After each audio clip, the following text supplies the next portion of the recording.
কখনো কখনো জীবনে এমন কিছু ঘটে যাতে বিশ্বাস করা খুব একটা সহজ হয় না, কিন্তু যখন সেই চমৎকার ঘটনা চোখের সামনে ঘটে তখন বাধ্য হয়ে বিশ্বাস করতেই হয়। এমনই একটা ঘটনা ঘটেছে ধোকামপুর গ্রামে। ওখানে এক কৃষকের মেয়ে বন্যকে পূর্ণিমার রাতে একটা সাপ কামড়ে দেয়। ওই দিন থেকে কৃষকের মেয়ে ইচ্ছাধারী সাপে পরিণত হয়। গ্রামের সবাই এটা নিয়ে কথা বলে।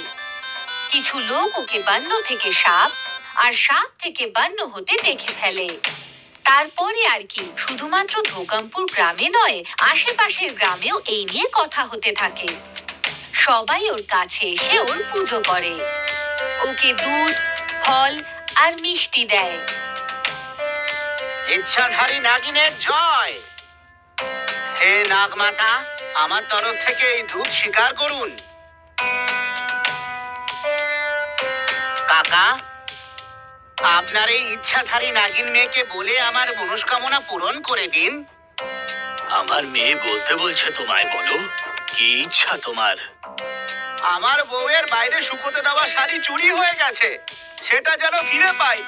ওটা তোমার প্রতিবেশী ছাদে উড়ে গিয়ে আটকে গেছে, খেয়ে নিয়ে নাও। আর আমি আমার স্ত্রীর সাথে দুদিন ধরে খুঁজে খুঁজে হয়রান হয়ে গেছি। ইচ্ছাধারী নাগিনের জয়। কাকা, আপনার নাগিন মেয়ে আমাকে বলেছিল আমার হারিয়ে যাওয়া সোনার আংটিটা রান্নাঘরের শুকনো লঙ্কার কৌটোর মধ্যে পাওয়া যাবে। সত্যিই সেখানে পেয়ে গেলাম। এই অল্প কিছু উপহার নিয়ে এসেছি মা। ফলের সাথে সাথে 501 টাকাও দিয়েছি কাকা, কারণ 15,000 টাকার আংটিটাও যে ফিরে পেয়েছি। তোমার এই উপহার আমার নাগিন মেয়ের খুব ভালো লেগেছে। ইচ্ছাধারী নাগিনের জয়! ইচ্ছাধারী নাগিনের জয়! যখন গ্রামের জমিদার এ ব্যাপারে সবকিছু জানতে পারেন, উনি ওকে নিজের বাড়ি আসতে বলেন। কিন্তু বান্নর কৃষক বাবা এই ব্যাপারে রাজি হতে চান না। জমিদার এতে প্রচন্ড রেগে যান আর উনি নিজের লোকেদের সাথে বান্নর বাড়িতে পৌঁছে যান। ওখানে বান্নকে জোর করে নিয়ে আসতে চান। এটা দেখে বান্নর বাবা মানা করে দেন, কিন্তু জমিদার কথা শোনেন না আর নিজের লোকেদের বলেন, এ আমাদের কথা শোনেনি, দেখছোটা কি? টেনে হিচড়ে নিয়ে চলো এই মেয়েটাকে। ছেড়ে দাও, ছেড়ে দাও আমার মেয়েকে। আরে চুপ, গরিব চাষি কোথাকারের, নিজের মেয়েকে ইচ্ছাধারী নাগিন বলা আর আমাদের ইচ্ছাগুলো মানতে অস্বীকার করো। এক্ষুনি দেখাচ্ছি তোমাদের দুজনকে। এবার বল তুই নিজের মেয়েকে নাগিন হওয়ার জন্য।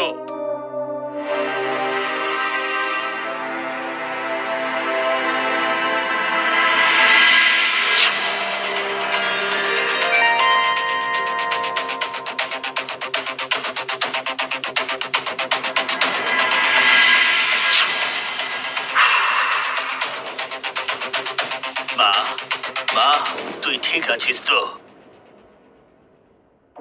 না না, ইনি হলেন তোমার জমিদার কাকা, একে কিচ্ছু করো না।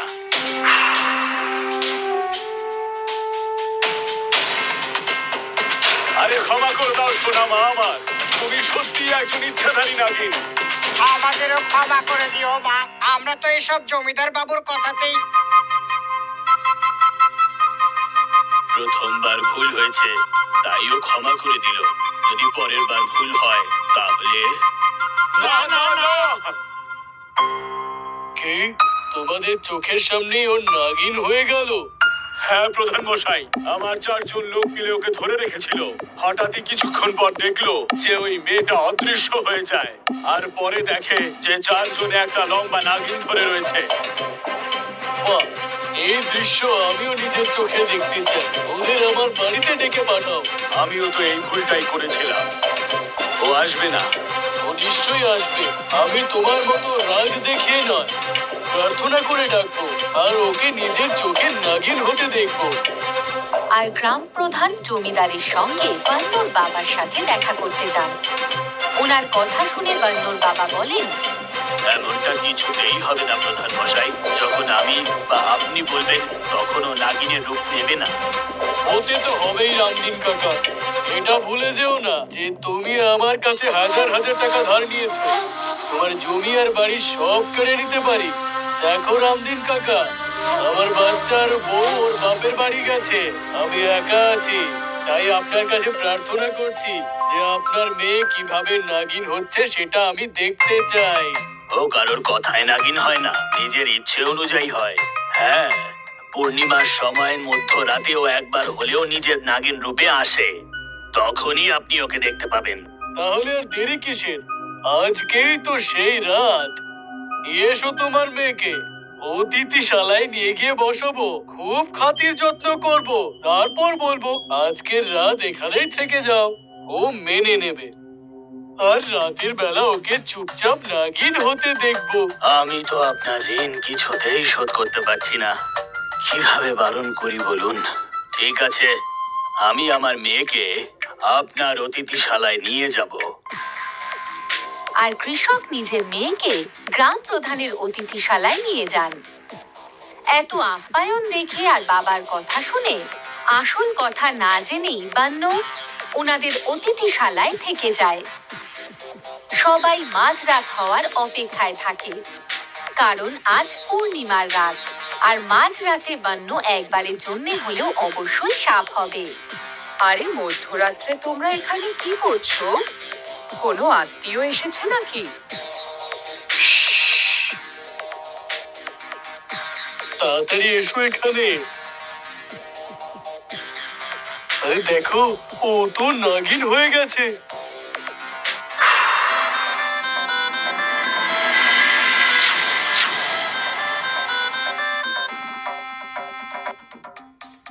নাগিন কোথায় গেল? নাগিন কোথায় গেল? মা, মা, তুমি ঠিক আছো? আরে ও তো আবার মানুষের রূপে ফিরে এসেছে। আপনার চিৎকার করা উচিত হয়নি। এত তাড়াতাড়ি নিজের রূপ বদলাতে, যদি আমার মেয়ে পাগল হয়ে যেত তাহলে, ও যদি মারা যেত তাহলে। ক্ষমা করবে রামদিন কাকা, ক্ষমা করবে। আমরা তো শুনেই ছিলাম যে বান্নু ইচ্ছাধারী নাগিন হয়ে গেছে, আর সেটা দেখেও নিলাম। এমনটা কিভাবে হতে পারে? গ্রাম প্রধানের ছেলের সন্দেহ বাড়তে লাগলো, তাই ও চুপচাপ ইচ্ছাধারী সাপ আর তার বাবার পিছু নিতে লাগলো। আর ঠিক পরের পূর্ণিমার রাতে ও ঠিক বুদ্ধি করে ইচ্ছাধারী সাপ আর তার বাবাকে নিজের বাড়ি নিয়ে চলে এলো। বাবা আর মেয়ে দুজনে বসেছিল। গ্রাম প্রধানের ছেলে বান্নুর বাবার লাঠি, যেটা উনি সব সময় নিজের হাতে রাখেন, সেটা চুরি করে নিয়ে গেল। আর বান্নুকে ওই ঘরের ভেতর রেখেই নিজের গ্রাম প্রধান বাবা, জমিদার, মা সবাইকে ডেকে দেখাতে থাকে যে দেখো, মাঝরাত হতেই বান্নু কিভাবে সাপে পরিণত হয়।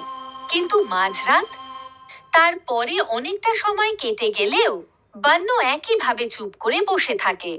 ও বারবার নিজের বাবার দিকে চেয়ে দেখছিল। এটা দেখে গ্রাম প্রধানের ছেলে বলল, রামদিন কাকা, আপনার প্রিয় মেয়ে তো নাগিন রূপ ধারণই করলো না। পূর্ণিমার রাতে মধ্যরাজ্যে পেরিয়ে যাচ্ছে। হবে, ও হবে। আরে আমার লাঠিটা কোথায় গেল? আমাকে দাও। লাঠিটা আমি দিয়ে দেবো কাকা, আগে আপনার মেয়েকে নাগিন হতে দিন, যাওয়ার সময় নিয়ে নেবেন। না, এক্ষুনি দাও। কেন? আপনার লাঠি ছাড়া কি ও নাগিনের রূপ নিতে পারবে না? এমন কোনো ব্যাপার নয় বাবা। দিয়ে দাও বাবা লাঠিটা। কেন কাকাকে বিরক্ত করছো? কোথায় আমি বিরক্ত করলাম? আমি তো বললাম ও নাগিন হয়ে গেলেই আমি লাঠিটা দিয়ে দেব। হ্যাঁ, কিন্তু হ্যাঁ, লাঠি ছাড়া যে আপনার মেয়ে কিছুতেই নাগিন রূপ নিতে পারবে না। কি কাকা, সবার নজর এড়িয়ে যে নাগিনকে আপনি সবার সামনে নিয়ে আসেন, সেটা তো এই লাঠি নামক বাঁশের মধ্যে লুকিয়ে আছে।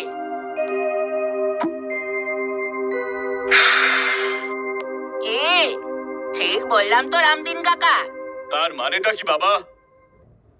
জমিদার কাকা, আপনি হয়তো লক্ষ্য করেননি, ও তখনই নাগিন হতে পারে যখন লোকেদের নজর কোনো না কোনো ভাবে ওর থেকে সরে যায়।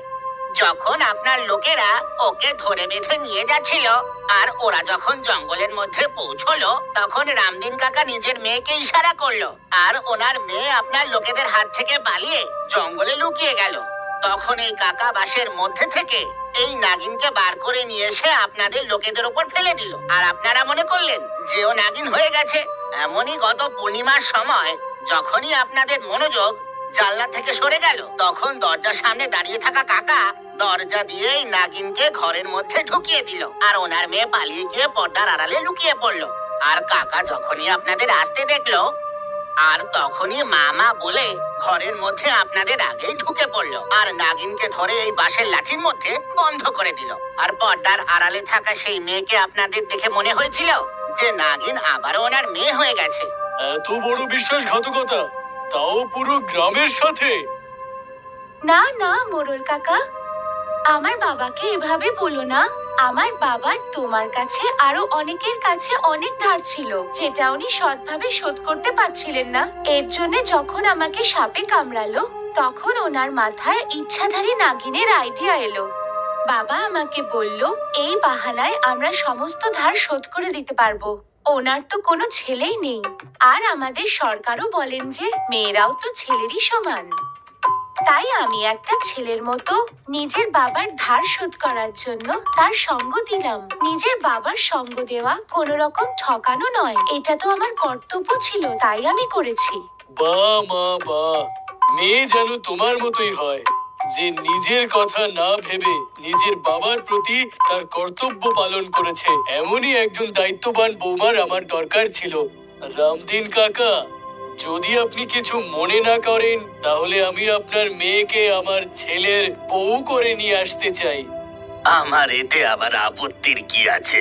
আজ আমি একটা কথা ভালোভাবে বুঝতে পেরেছি, যদি কারোর কোনো ক্ষতি না করে তোমার কর্তব্য সঠিকভাবে পালন করো, তাহলে ভগবানও সেই প্রতিদান অবশ্যই দেবেন।